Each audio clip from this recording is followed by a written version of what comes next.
Hello friends, आज की video में हम नॉर्मल देखेंगे। पिछले के वीडियो में हमने टेंजेंट देखा था जो आसानी था, ये तो उससे भी आसान है, तो आज आपको बहुत मज़ा आएगा। नॉर्मल देखते हैं, बहुत ही आसान सा टॉपिक है, छोटा सा है, लगभग 2-3 मिनट लेंगे केवल समझने में।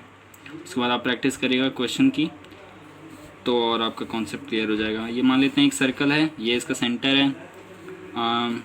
स्टैंडर्ड सर्कल ही लेते हैं, x² + y² = a²।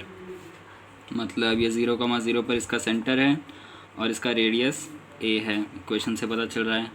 तो हमने पिछली वीडियो में देखा था कि टेंजेंट हम ड्रॉ कैसे करते हैं। किसी एक पॉइंट पर सिंगल स्ट्रेट लाइन जो केवल एक पॉइंट पर काटती है वो टेंजेंट होती है।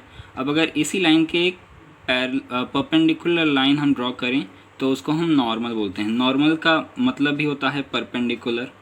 नॉर्मल का मतलब होता है परपेंडिकुलर मैथ्स में। तो टेंजेंट के परपेंडिकुलर वाली लाइन को परपेंडिकुलर टू टेंजेंट = नॉर्मल होता है। बस यही आपको याद रखना है। बहुत सिंपल सी चीज़ थी। अब अगर हम इसके डायरेक्ट इक्वेशन पर ही आ जाते हैं, कैसे हम इसका इक्वेशन बनाते हैं। मान लेते हैं कोई सिंपल सर्कल लेते हैं, x² + y² = 4। और अगर मान लीजिए क्वेश्चन में पूछा है find the equation of normal at 1,√3। 1,√3 equation पर लाई करता है। आप चेक कर सकते हैं 1 स्क्वायर 1, √3 स्क्वायर 3, 1 + 3 = 4। सही है, तो 1,3 सर्कल पर लाई करेगा।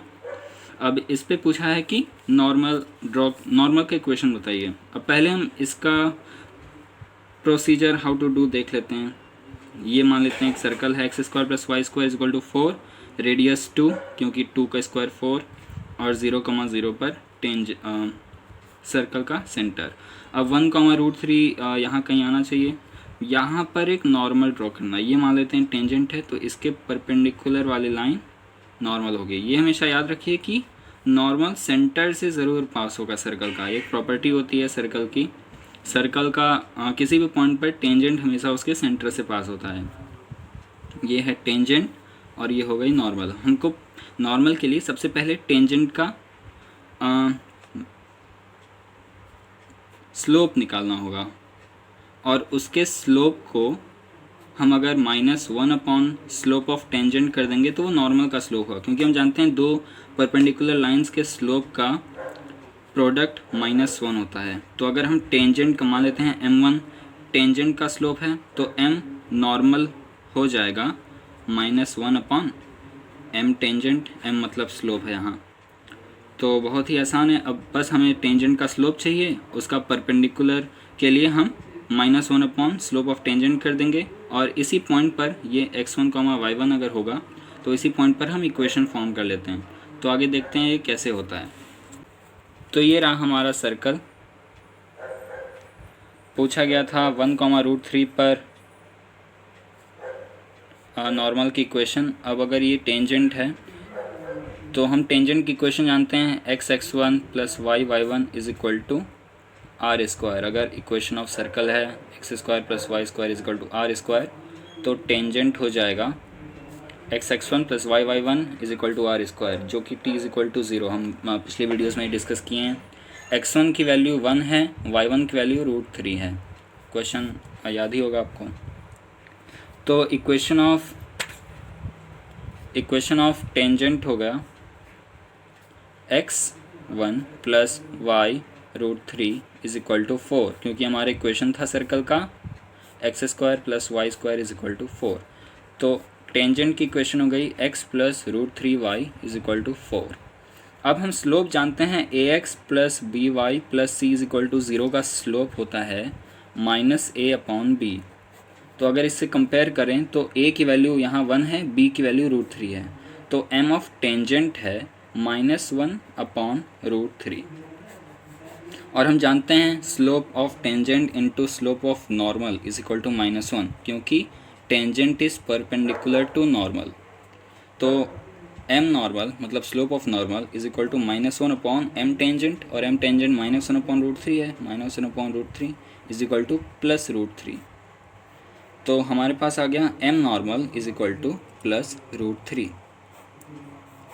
अब अगर हम इक्वेशन ऑफ नॉर्मल जानना चाहेंगे तो इक्वेशन ऑफ नॉर्मल हम पॉइंट स्लोप फॉर्म से निकाल सकते हैं।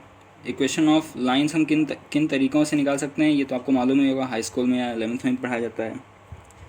तो हमारे पास पॉइंट है 1,√3 जिस पर हम नॉर्मल ड्रॉ करेंगे, जिसका स्लोप है √3, मतलब 60 डिग्री है एंगल। तो y minus y1 is equal to m x minus x1 formula होता है, m स्लोप होता है, x1 y1 वो पॉइंट है, हमारे x1 है 1 और y1 है √3 और m है √3। तो y minus y1 is √3 is equal to m is √3, x minus x1 is 1। तो y minus √3 is equal to √3x minus √3 equation of normal हमारा हो गया y is equal to √3x। और आप देख सकते हैं कि ये अगर हम x 0 रख देंगे तो y 0 हो जाएगा, मतलब कि 0,0 जो कि सर्कल का सेंटर है। ये देखिए यहाँ पर सर्कल का सेंटर है 0,0। तो ये अगर 1,√3 है और ये एक टेंजेंट है तो इसके परपेंडिकुलर नॉर्मल होगा जो कि 0,0 से पास हो रहा है। तो मतलब ये एकदम करेक्ट नॉर्मल, हमने इक्वेशन भी करेक्ट फाइंड की है। और यही था एक सिंपल सा प्रोसीजर कि हम किसी भी सर्कल पर या किसी भी, ये असल में सर्कल नहीं पर पैराबोला, एलिप्स, हाइपरबोला कहीं भी काम करता है। टेंजेंट का इक्वेशन से आप स्लोप पता कर लीजिए और फिर वहाँ परपेंडिकुलर की प्रॉपर्टी यूज़ करके आप नॉर्मल की इक्वेशन पता कर सकते हैं। तो ये बहुत ही सिंपल सा एक तरीका था। आई होप आपको पसंद आया होगा। अगले वीडियोज़ में हम रेडिकल एक्सिस की बात करने की कोशिश करेंगे और प्रीवियस ईयर मेंस के क्वेश्चन भी देखेंगे। तो लगे रहिए हमारे साथ। आई होप आपको मज़ा आ रहा होगा मैथ्स पढ़ने में हमसे। तो लाइक, कमेंट, सब्सक्राइब ज़रूर करिएगा और सर्कल को अच्छे समझने के लिए शुरू से इस प्लेलिस्ट के सारे वीडियोज़ देखिएगा। तो थैंक यू, जय हिंद।